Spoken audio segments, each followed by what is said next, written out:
Hey everybody, my name's Lindsay and I'm one of your dietitians here at Berkeley Medical Center, and today I'm really excited to be able to talk to you a little bit about a really important topic and one that I think is absolutely relevant to today's world, and that is weight maintenance and its role on cancer risk. So I always like to start out with a question, and my question for you is, did you know that cancer is the second leading cause of death in the United States? It actually trails just behind heart disease. Furthermore, roughly 40% of Americans are considered overweight or obese. And if you think about that, it's crazy. That's almost 50%. So it's definitely something that has increased over the past several years, and it's something that we're still studying very much right now. And specifically, a lot of research has shown some cancers could be affected by certain weights or certain weight statuses. So the cancers that we're kind of going to touch on include gallbladder, breast, uterine, kidney cancers, and that's just to name a few. That's like the tip of the iceberg. So let's get started. Before we kind of talk about the specifics, I like to give a little background into BMI, or what is overweight and what is obesity. And for the purposes of this conversation, I think it's important that we kind of break it down pretty simply. So I want to talk about BMI. Now, BMI stands for Body Mass Index, and it is something that has several different categories to it. One being underweight, normal weight, overweight, and obesity. And for the purposes of our conversation today, we're going to kind of focus on the overweight and obesity portion, but I do think it's important to note what the normal range is. So for adults, the normal range is anywhere from 18.5 to 24.9. Overweight is anything from 25 to 29, and obesity is anything greater than or equal to 30. Now, there are different categories of obesity, but today we're not going to worry about those ones. We're just going to stick with the very generic. And BMI is not the only tool that you can use. It's very, very simple. No tools are necessary. It's actually just a formula. And some might argue that it's not the most reliant. However, we still use it every day in the healthcare industry. I myself use it every day when I'm assessing patients. So I really think it provides a good snapshot of patients' overall weight status, their overall body composition. So again, it's just a formula, and you take it as a grain of salt, but it kind of gives you a good snapshot. Other methods of measuring body composition can include skin fold measurements, indirect calorimetry. What else do we have? We have even waist circumference. But again, today we're just gonna kind of focus on BMI. There are some pitfalls to BMI. One of those is that probably the biggest I'll start with is that for someone who's a highly trained athlete or someone who is maybe a bodybuilder, BMI doesn't take into consideration muscle mass. And as you know, or maybe you didn't, but now you will, muscle does weigh more than fat. So someone who's really highly trained or a bodybuilder is going to have a higher BMI that might equate to what you think is overweight or obese, but we kind of know that that is not the case. So again, that's probably the biggest pitfall for BMI. But again, it's still very much used and trusted today. Additionally, it is not something that we use for kids or adolescents. And if you think about it, that kind of makes sense. When we're kids or we're adolescents, our bodies are different. As we go through puberty, our bodies change. Our body composition changes. We might hold on to more fat as we go through puberty. Additionally, it changes as we get older. The normal range for BMI changes as we get older. So if we're 65 years or older, the normal range is about 23 to 26. So it makes sense too, because as we age, our metabolism slows down. We do hold on to fat a little bit more. I like to think of it kind of as like a reserve for us. We're more susceptible to illnesses, certain diseases. We're more at risk for malnutrition, decreased appetite. So having that little bit of extra fat or weight is kind of nice to not complicate things. And moving right along, talking about weight, I think that we should discuss, okay, well, how do we gain weight? How does that happen?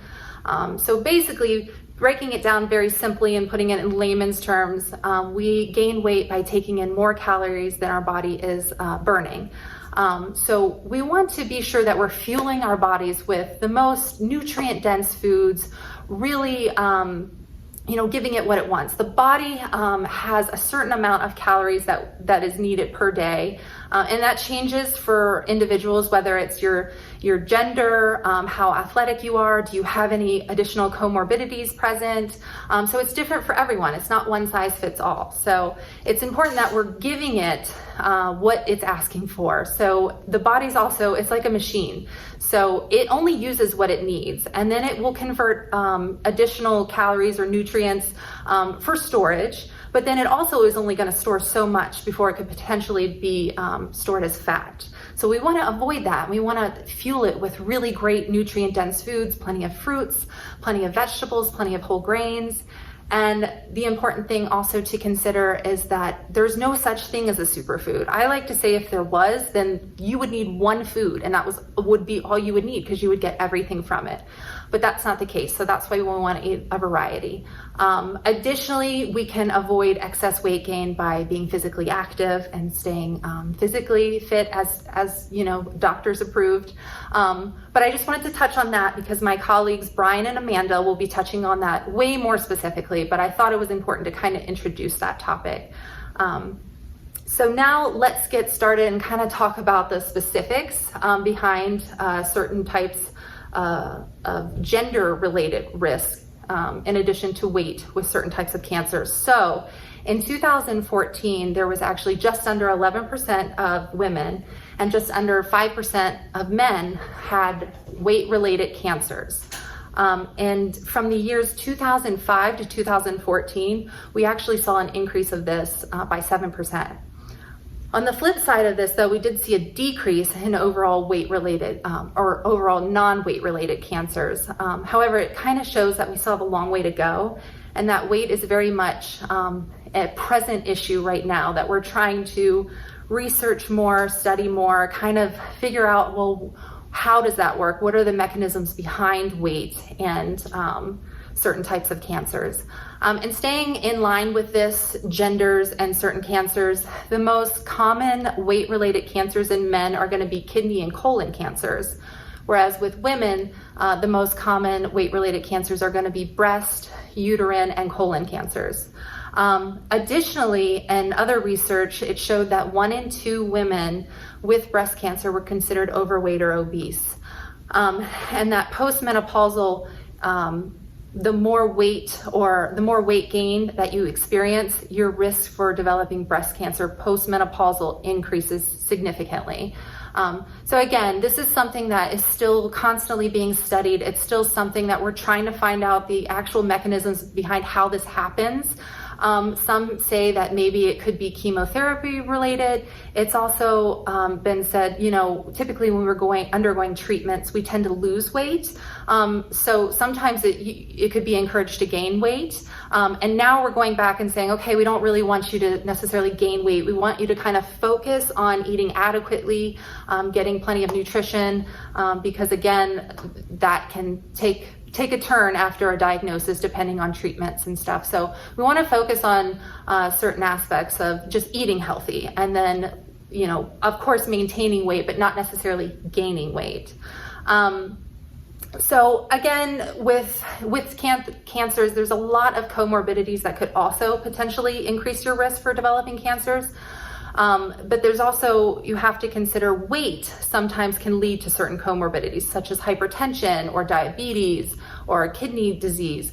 Weight plays such an important role in all of that. And if weight is the one thing that we can control and potentially reduce our risk for certain types of cancers, why wouldn't you want to do that? I think it's really important that we just continue down this path and keep studying and keep researching it. But just to close, I want to thank you so much for your time and listening to this talk, and I hope it was enlightening.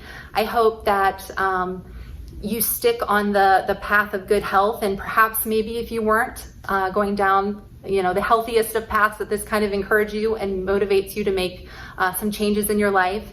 Just remember that a good support system is completely necessary, and weight is something that we can kind of take control of.